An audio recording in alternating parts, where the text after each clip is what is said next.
우리 주 예수 그리스도 안에서 사랑하는 형제 자매 여러분, 저는 지난 주일에 유아 세례를 베풀기 전에 나온 기도를 살펴봤는데, 우리가 지난주에 살펴본 것처럼 창세기 7장, 그 다음에 베드로전서 3장에 근거해서 노아 홍수에 물이 어떻게 세례와 관련되어 있는지, 다시 말하면 노아의 홍수의 물로부터 하나님의 백성들 노아의 8식구를 보호하기 위해서 하나님이 친히 문을 닫으신 이 사건과 우리가 받은 세례가 어떻게 연관이 되어서 우리를 지금도 보호하고 지키시는지를 저는 자세하게 살펴봤습니다.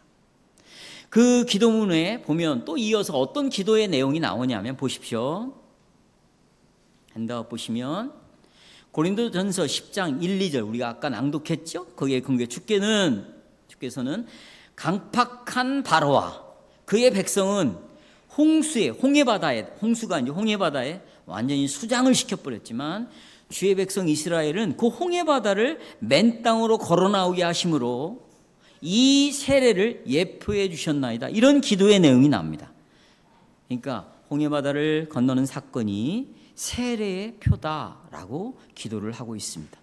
그래서 저는 오늘 출애굽기 14장과 15장의 말씀으로 홍해바다를 건너는 이 사건이 어떻게 내가 받은 세례와 연결이 되어 있는가, 내가 받은 이 세례와 노아의 홍수와 어떻게 연관이 되어 있을 뿐만 아니라, 이제 오늘은 홍해바다의 사건과 어떻게 내가 받은 세례가 연결이 되어 있는가를 살펴보려고 합니다.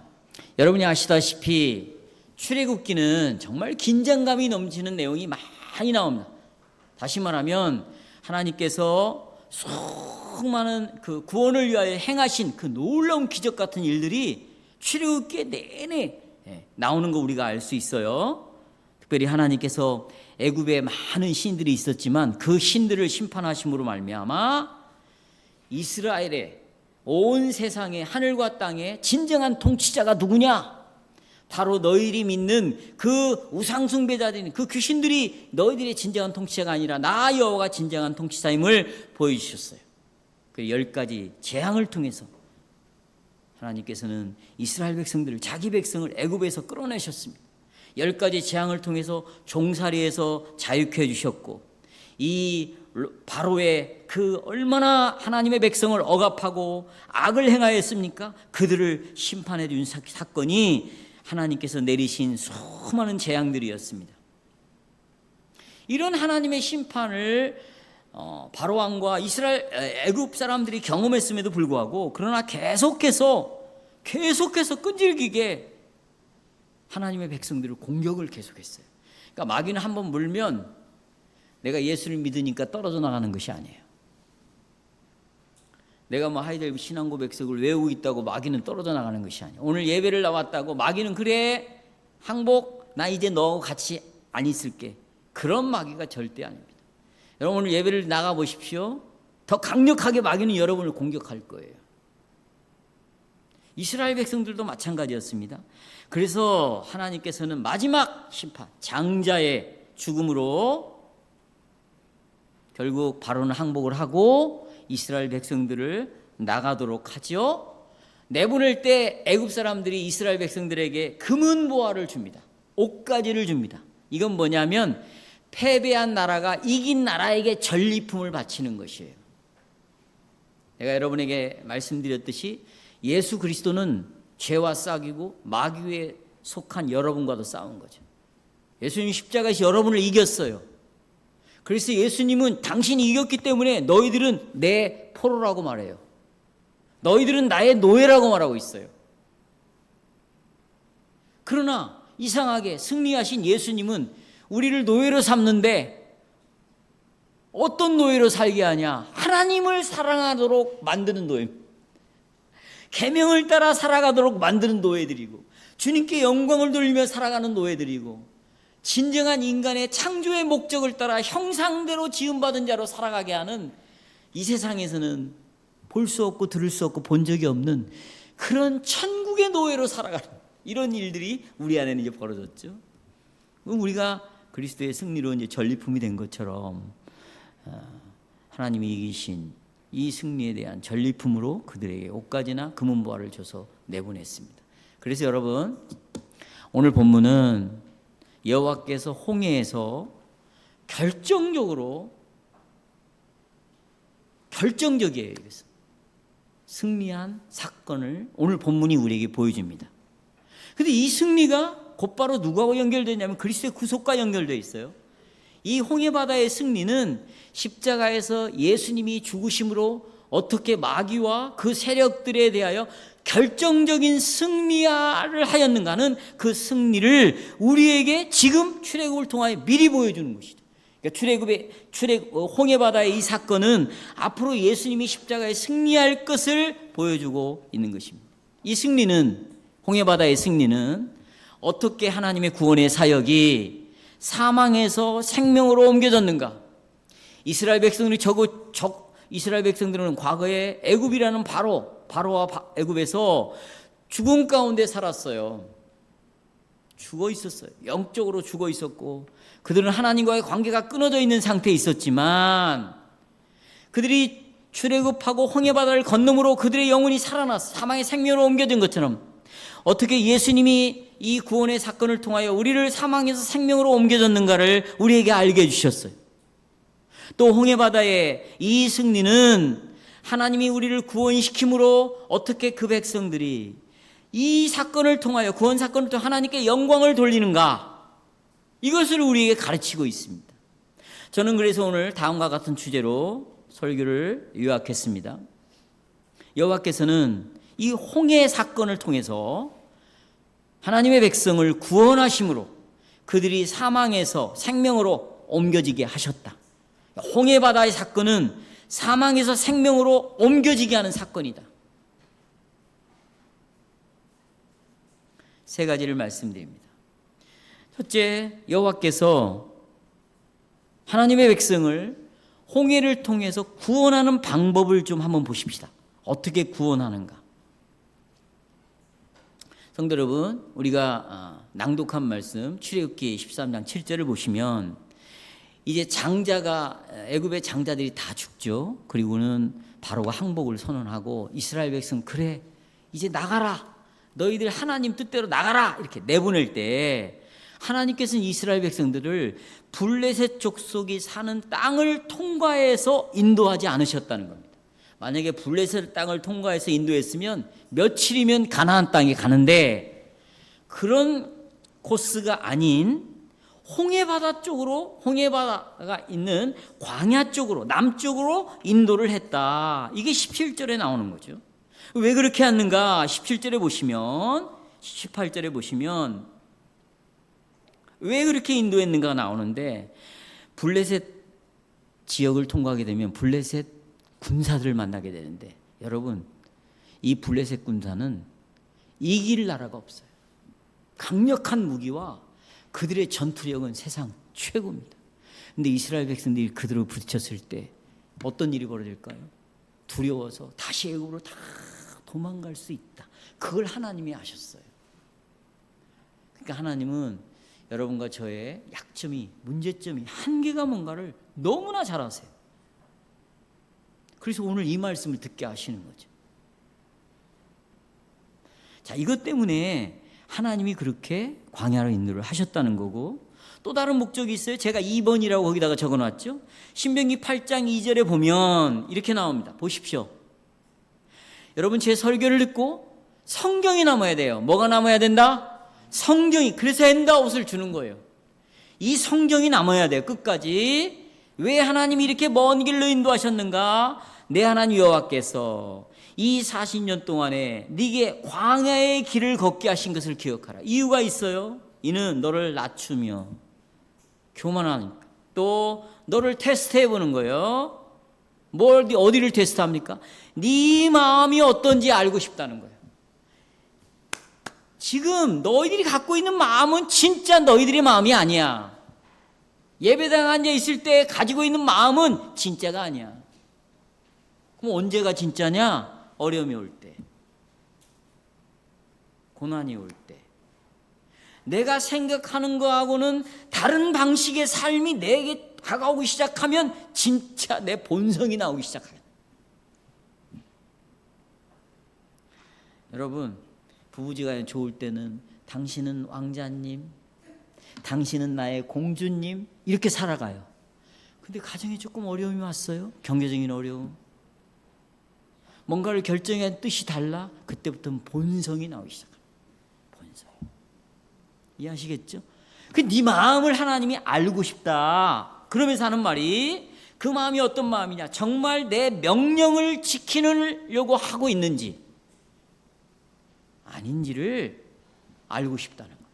그래서 광야로 인도하는 거예요. 세 번째, 또 다른 목적은 바로와 애굽을, 군대를 결정적으로 타격을 입히기 위해서예요. 그리고는 이스라엘 백성들로 하여금 진짜 누가 하나님이냐, 누가 전능한 능력을 갖고 있는 신이냐, 그래서 그 신을 믿고 신뢰하도록 만들기 위해서예요. 그러니까 내가 돈을 의지하고 살았어요. 내 자식을 의지하고 살았어요. 근데 이게 돈이 없어졌어요. 내 자식이 내 뜻대로 움직이지 않는 거예요. 하나님으로부터 오는 거죠. 그리고는 결정적으로 나를 거꾸로 틀어버리는 거예요. 부르조자로 파버리는 거예요. 완전히 무릎 꿇게 하는 거예요. 네가 믿고 의지할 것이 누구냐.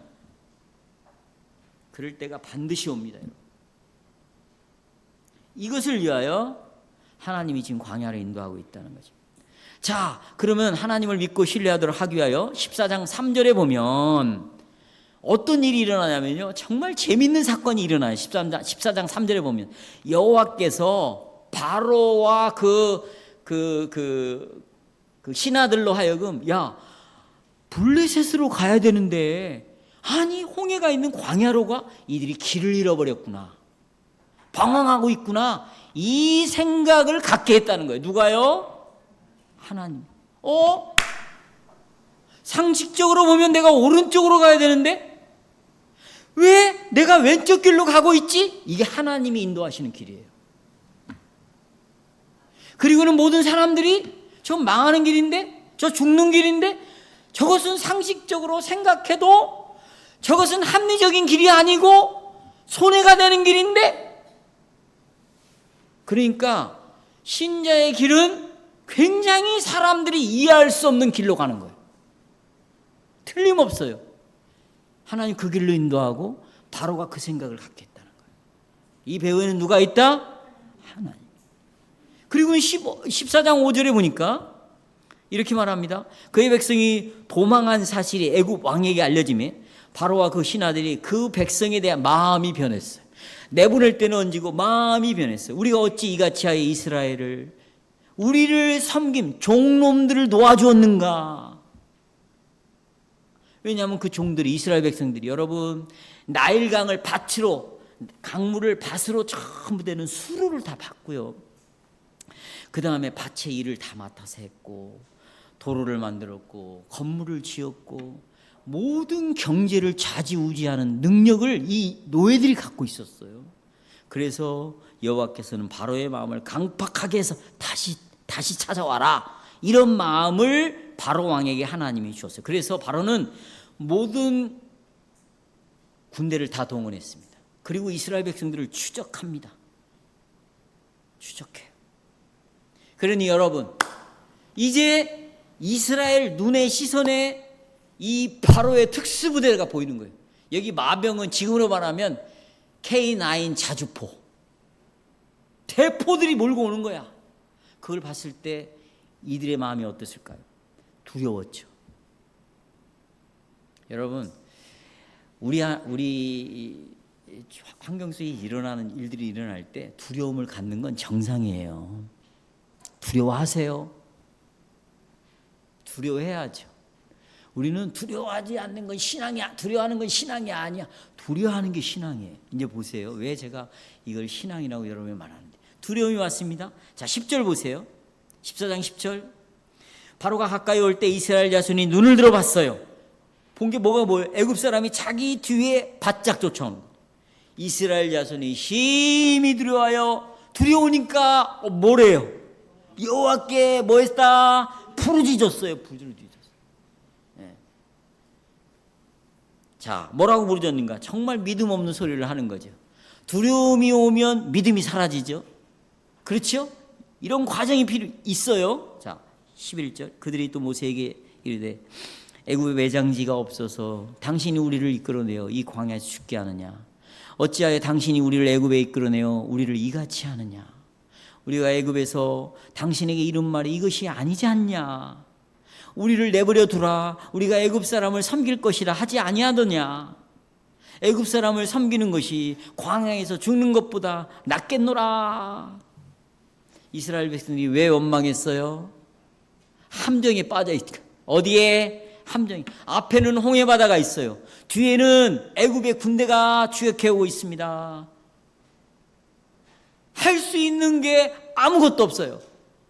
도망갈 곳이 아무것도 없어. 이것이 출애굽기 14장의 핵심이에요. 이스라엘은 할 수 있는 게 아무것도 없다. 이것이 우리에게 주는 복음이에요. 여러분이 문제가 왔을 때 그래도 내가 이런 문제를 스스로 알아서 처리할 수 있어. 자꾸 이런 식이 이렇게 살아가는, 내가 이렇게 처리하고 저렇게 처리하는 삶이 습관이 되잖아요. 그러면 결정적으로 도저히 처리할 수 없는 문제를 하나님이 우리에게 반드시 주셔요. 자꾸 자기가 지금 처리하는 사람은 조만간에 내가 해결할 수 없는 문제가 온다는 걸 기다리셔야 돼요. 그러나 지금 작은 문제 앞에서도 나는 하나님 아무것도 할 수 없습니다 라고 신앙을 고백하는 사람은 이제 거기서부터 주님이 언약의 복을 주시기 시작해요. 한번 버텨보세요. 여러분 자꾸 의지하고 여러분의 감정을 따라, 여러분의 생각을 따라, 여러분 자꾸 운전수 앞에서 운전을 계속 해보세요. 계속 사고가 나는 거예요. 좌회전 해야 되는데 우회전으로 가가지고 부딪혀버리고, 직진을 해야 되는데 좌회전 가서 부딪히고. 계속 반복해서 또 일어나고 또 일어날 것이에요. 지금 이스라엘 백성들은 할 수 있는 게 아무것도 없어요. 이때 이제 하나님이 개입하시는데, 자 13절 보십시오. 핸드아웃 보세요. 출애굽기 14장 13절. 모세가 백성이 이르되 너희는 두려워하지 말라. 가만히 서래. 제발 싸돌아다니지 말래요. 제발 바쁘게 여기저기 돌아다니지 말래요, 여러분. 가만히 서래, 가만히 서. 그러니까 지금 예배 드리는 시간은 어떤 시간이냐? 돌아다니지 않는 시간이에요. 여러분, 바둑을 두는데 바둑을 두었으면 흰 돌이 그 자리에 있어야죠. 검은 돌이 그 자리에 있어야죠. 바둑이 날아다녀. 그럼 그때는 짱돌이 되는 거지, 짱돌. 우리 왜 이렇게 돌아다니는지 모르겠어요. 예배 시간은 그 자리에 있는 시간이에요. 서서 여호와께서 오늘 너희를 위하여 행하시는 구원을 보라. 서서 보라. 너희가 오늘 본 애굽 사람을 영원히 다시는 보지 아니하리라. 그 다음 놀라운 일이나 19절. 이스라엘 진 앞에 가던 하나님의 사자가, 하나님의 종이 그 뒤로 옮겨갔어요. 그러니까 이스라엘 백성 그 행렬에 제일 뒤로 옮겨가는 거죠. 그리고 구름 기둥도 그 사자를 따라 옮겨갔어요. 그리고는 여러분, 자 이스라엘 백성들 뒤로 올라왔네요. 그 뒤에 애굽의 군대가 쫓아오죠. 그 사이에 딱 서서 하나님의 백성과 애굽의 군대를 떨어뜨려 놓는 거예요. 분리시켜 놓는 거죠. 보호해 주는 것. 이걸 누가 하는 거예요? 우리는 내 힘으로, 내가 갖고 있는 그 지혜로, 내가 갖고 있는 모든 방법을 다 동원해서 내가 이 어려움으로부터 벗어나려고 하니까 더 수렁에 빠지는 거죠. 내 발이. 내가 그래도 능력 있다고 생각하. 여러분 보통 우리가 오른손을 주로 사용하죠. 전화를 받을 때도 오른손으로 하죠. 칼질을 할 때도 왼손잡이도 있지만 대부분 다 오른손잡이랑 오른손으로 계속 하는 거예요. 피아노도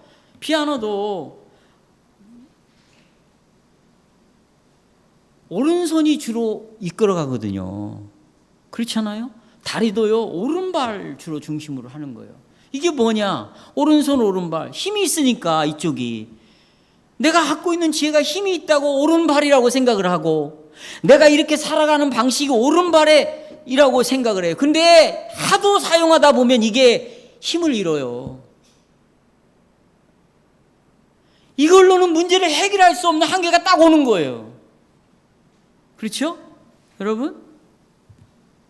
이것이 시편 121편에 나오는 말이에요. 하나님이 오른편에 서서 너의 그늘이 되어준다는 거예요. 자, 그래서 하나님이 딱 둘 사이를 분리시켜 놓고 이제 하나님이 전쟁을 치릅니다. 여기까지 지금 말씀을 드렸는데 여기서 우리가 얻을 수 있는 교훈은 뭐냐면 여러분, 성도 여러분, 우리가 죄에 빠지잖아요. 우리가 불신앙을 갖기 시작하면 지금 이스라엘 백성들에게 일어난 이 상황이 우리에게도 똑같이 일어나기 시작합니다. 예를 들자면 우리의 지성이 어두워져 있는데 자꾸 자기의 지성을 가지고 이렇게 꾀를 짜보고 저렇게 꾀를 짜봐요. 자기 꾀대로 살으려고 애를 쓰죠. 또 우리의 마음은 늘 악에 기울어져 있는데 이 마음을 갖고 자꾸 움직여서 문제를 처리하려고 해요. 자기 욕심을 따라 살려고 해요. 그러면 이 문제를 대항하여 싸울 힘이 없어지는 것이죠. 아주 삶이 그렇게 되면 엉망이 되는 거예요.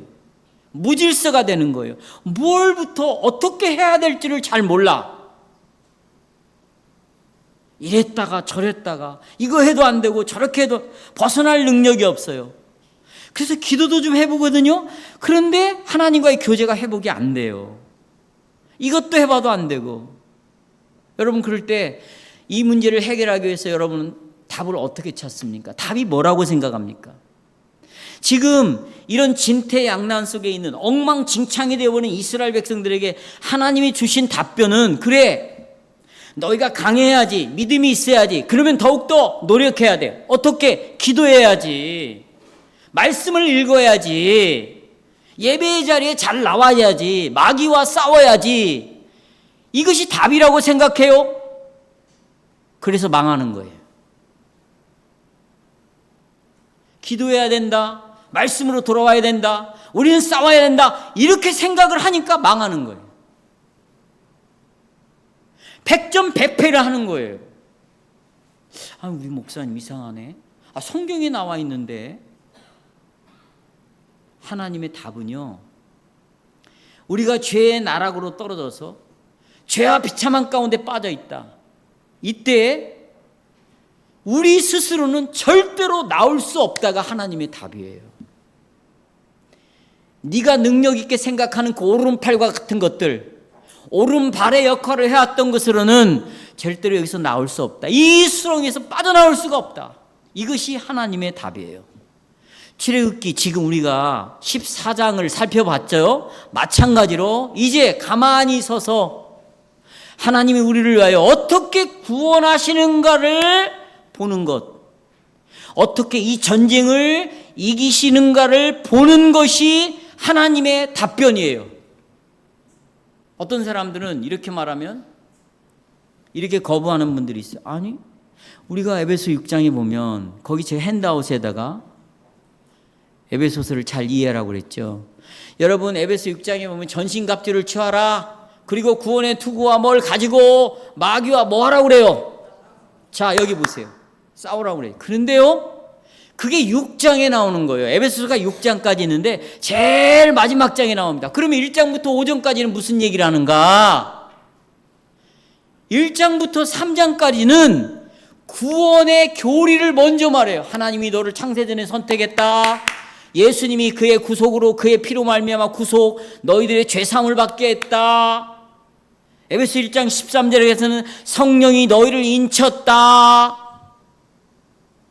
그 기업의 영광의 풍성함이 어떤 것인가를 알아라. 에베소 2장 1절로 넘어가면 죄와 허물로 너희는 죽었다. 2장 8절 9절에는 그 은혜로 인하여 너희가 믿음으로 말미암아 구원을 얻었다. 이 구원이 뭐냐? 3장까지 나오는 거, 교리가. 그 다음에 이 교리의 근거에서 삶을 어떻게 살 것이냐가 4장 5장에 나오고, 그리고 6장에 가서야 마귀와 싸우라는 거예요. 그러니까 여러분, 1장부터 5장까지는 복음의 교리와 그 근거한 생활을 말하고 있고 6장에 가서야 싸우라고 말하고 있다면 이 성경의 순서대로 우리도 그 순서를 따라 이해하고 있어야지. 그럼 먼저 신앙 고백을, 교리를 분명히 알고 있어야죠. 그리고 이 교리의 근거에서 살아가는 삶의 방식이 뭔가를 알아야 그 다음에 싸움을 나가서 싸울 수가 있는 거지.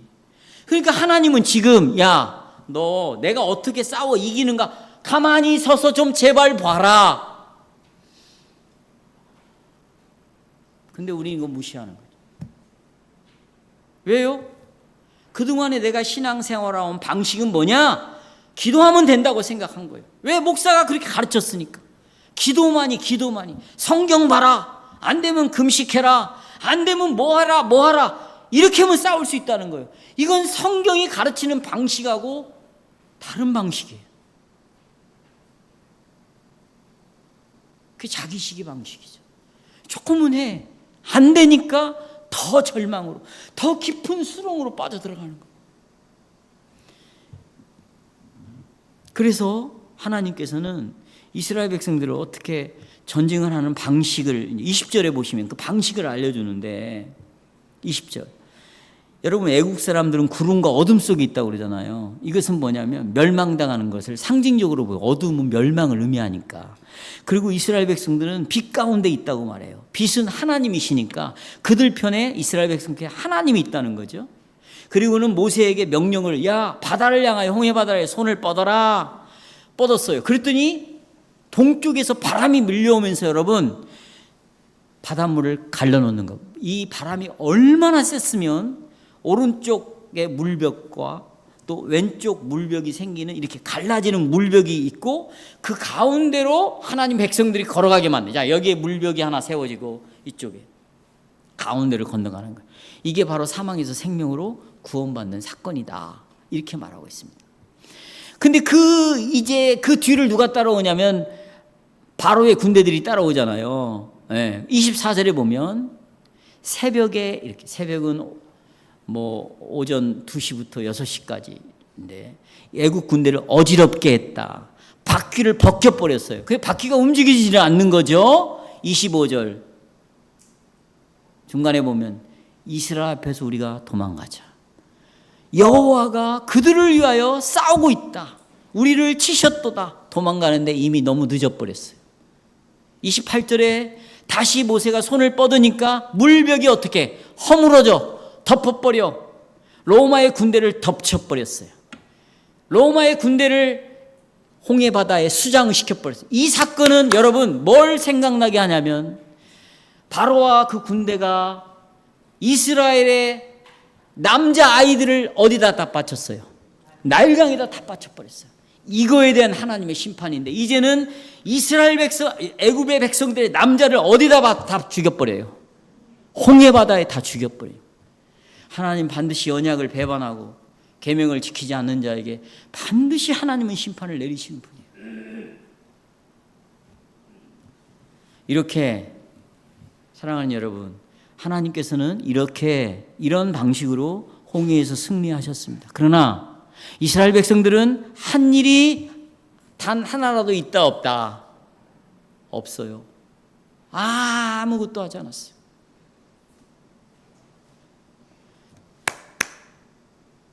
동일한 방식으로 예수님의 구원 사건도 똑같아요. 자, 저를 보십시오. 여러분, 예수님이 이 땅에 오셨어요. 여러분이 뭐 한 일이 있습니까? 어린아이로 오셨어요.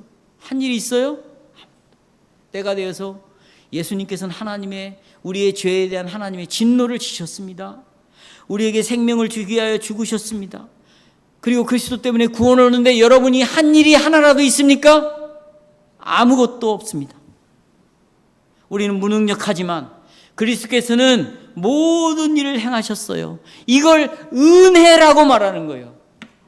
예수님이 하신 일을 뭐라고 말해요? 이스라엘 백성들을 위하여 하신 구원의 사역을 은혜라고 말해요.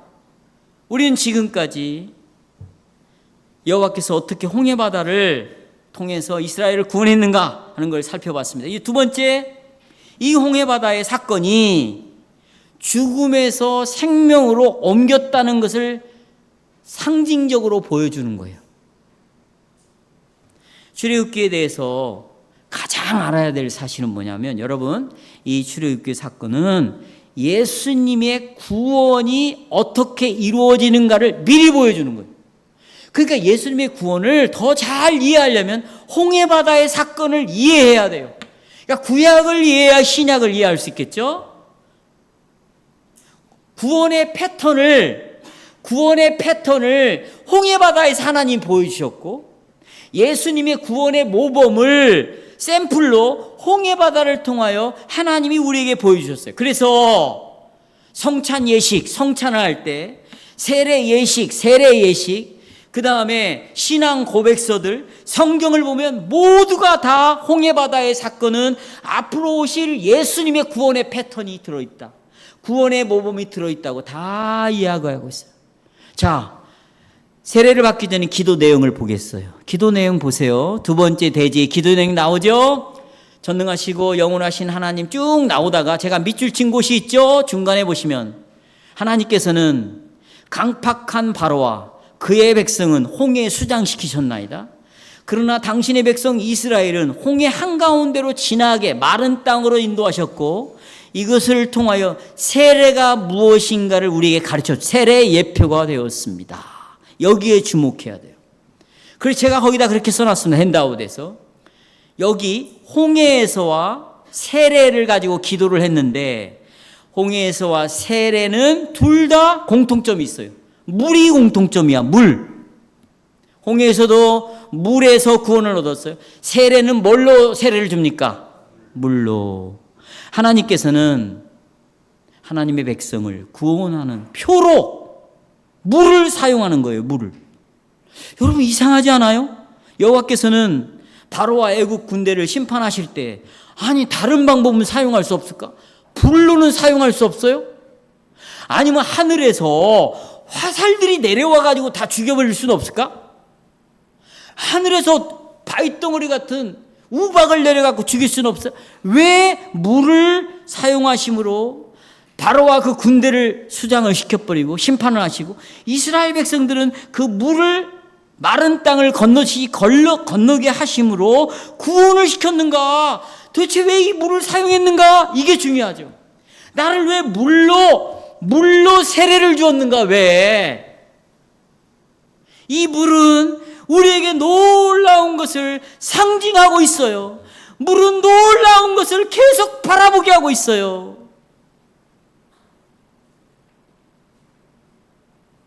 여러분 보십시오. 홍해바다의 물은 눈에 보입니다. 여러분이 물로 받은 세례는 물이 보이는 것이에요. 보이는 것이에요. 보이는 것이 있어야, 눈에 보여야 믿음이 생기는 거예요. 따라서요. 보여야 믿음이 생긴다. 우리가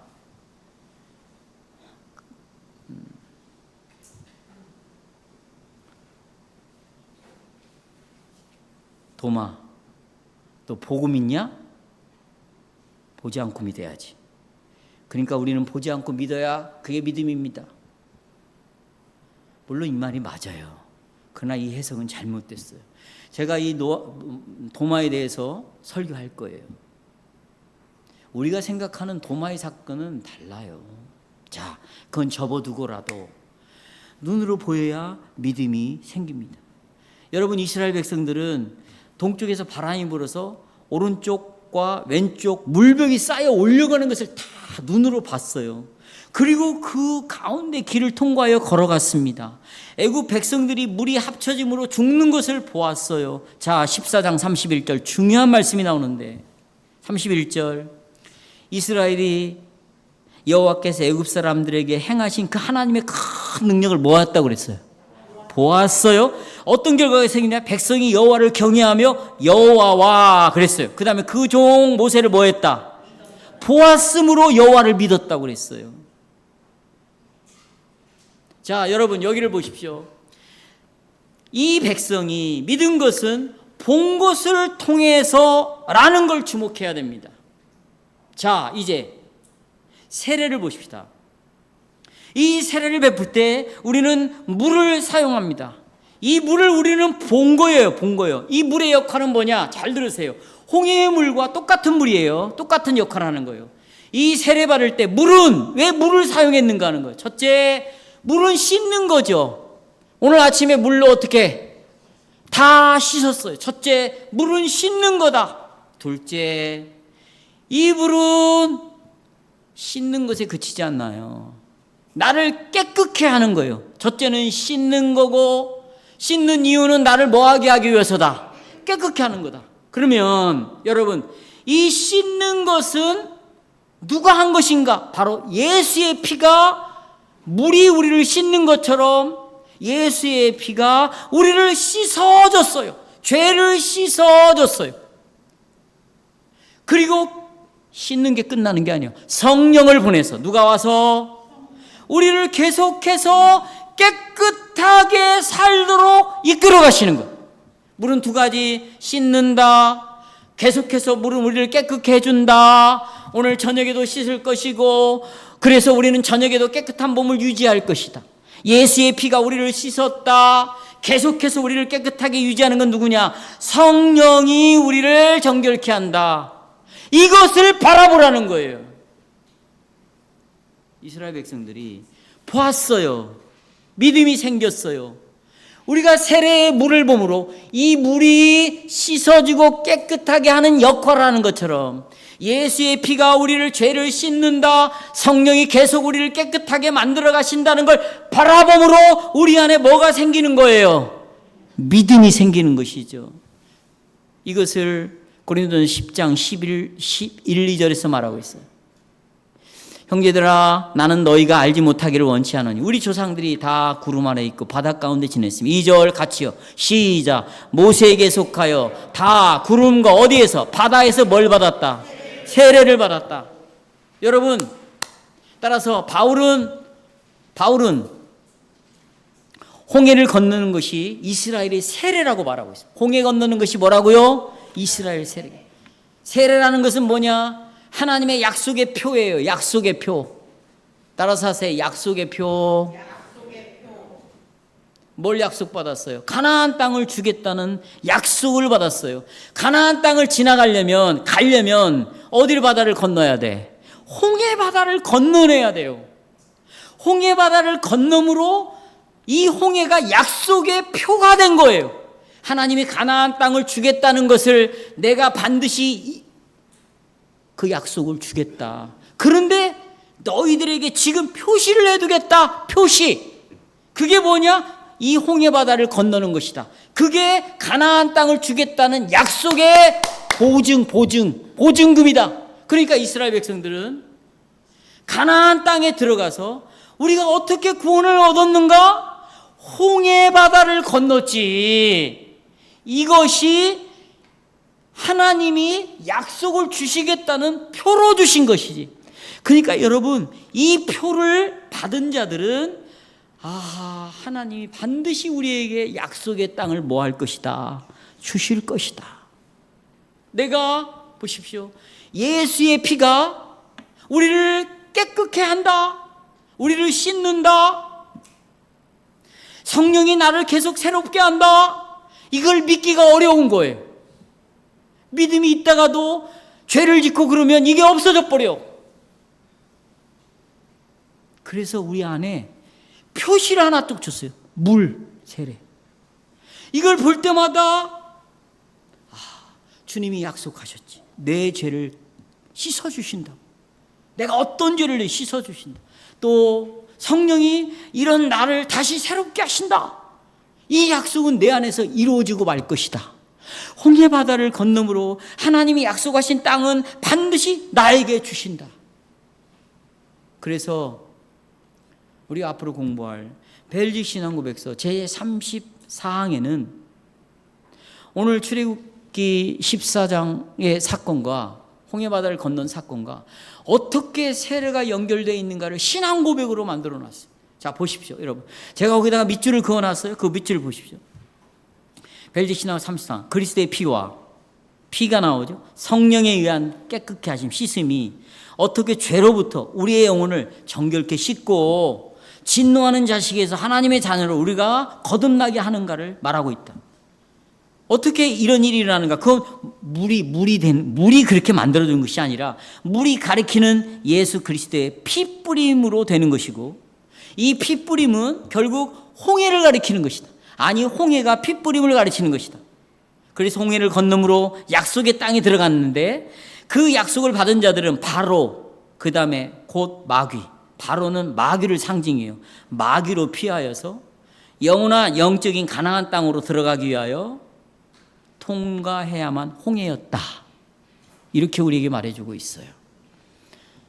따라서 벨릭 신앙고백서는 홍해 사건을 영적으로 설명해 주는데, 영적으로 어떻게 설명해 주냐?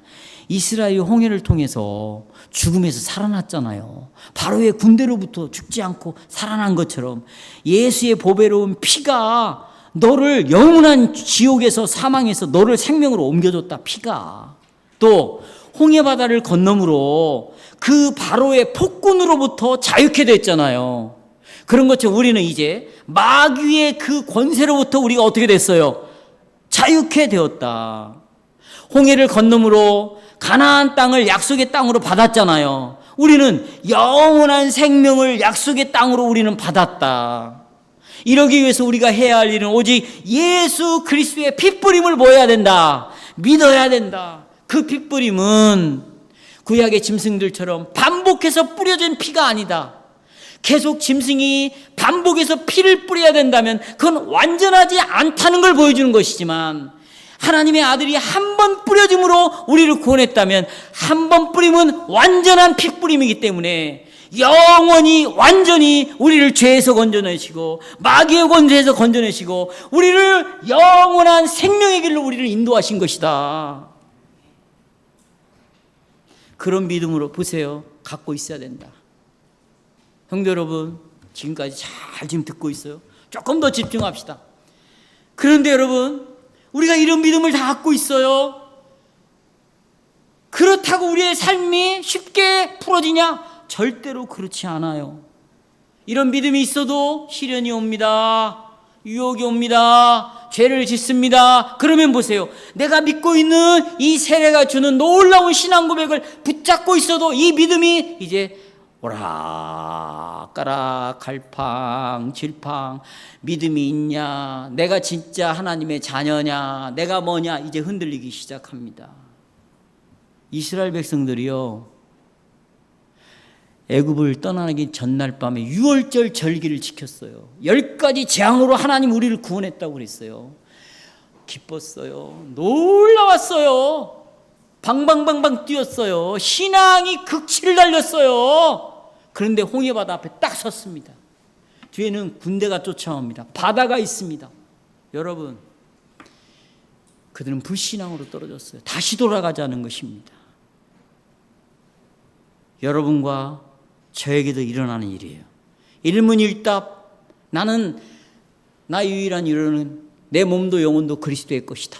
다 알고 있어요. 예수가 핏값으로 예수님이 십자가의 보혈로 우리의 죄값을 치렀어요. 마귀의 권세에서 자유케 했어요.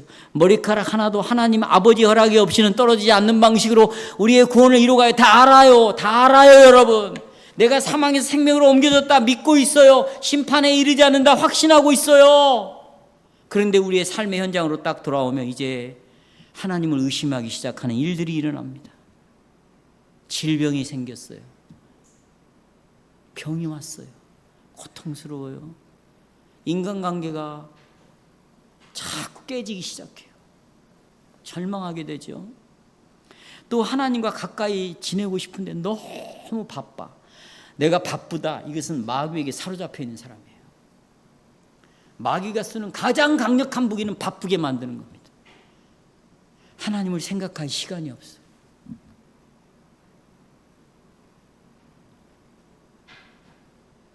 자녀들의 문제가 생겨요. 경제적인 문제가 일어납니다. 죄와 사단이 계속 이렇게 되면은요, 내가 진짜 마귀의 손에서 내가 정말 자유롭게 된 사람인가 의심을 하게 되죠. 자, 이럴 때 제 세 번째 대제까지 있지만 두 번째까지 하고 마쳐야 되겠어요. 자, 여러분 이제 결론인데 어떻게 해야 될 것인가? 여러분 멈춰 서야 돼요. 그리고 전능하신 하나님이 나를 위해서 어떤 일을 하셨는가를 묵상해야 돼요. 예수님이 어떤 일을 하셨는가를 기억하셔야 돼요. 창조주 하나님을 기억해야 되고 나를 구원하신 하나님을 기억해야 돼요. 그리고 그분에게 초점을 맞춰야 돼요. 내게 지금 일어나는 상황이 어떤 상황이랄지라도 사도 바울이 빌립보에서 말하는 것처럼 내게 사는 것은 내가 아니라 누구다? 내 안에 사는 건 누구다? 그리스도로 살아가야 돼요. 그리스도에게 초점을 맞춰야 돼요. 히브리서 12장 2절 보십시오. 히브리서 12장 2절 믿음의 주요 온전케 하시는 이 누구를 바라보자. 예수를 바라보자. 그는 그의 앞에 있는 기쁨을 위하여 십자가를 참았다. 부끄러움을 개의치 아니하였다. 하나님 보좌에 앉으셨다. 예수님이 죽으시고 부활하시고 승천하신 것을 이 히브리서 기자는 거기에 초점을 맞추는 거예요. 거기에. 이런 사람만이 여러분 어떤 상황이 벌어져도 이렇게 구원을 행하신 분이 참 하나님이구나. 그리고 하나님께 뭘 돌리고 영광을 돌리고 이런 하나님께 진심으로 감사의 찬송을 드리기 시작하는 거예요. 바로 하나님께 찬상을 부르고 감사할 수 있는 사람은 이 구원을 바라본 사람, 물이 나를 씻고 물이 나를 깨끗하게 한 것처럼 하나님의 아들 예수가 피를 뿌림으로 나를 죄에서 씻어냈고 성령을 보내어 나를 지금도 붙잡고 멸망하지 않도록 날마다 새롭게 인도하신다는 하나님이 하시는 일을 바라보는 사람만이 입에서 찬양이 나올 수 있는 거예요.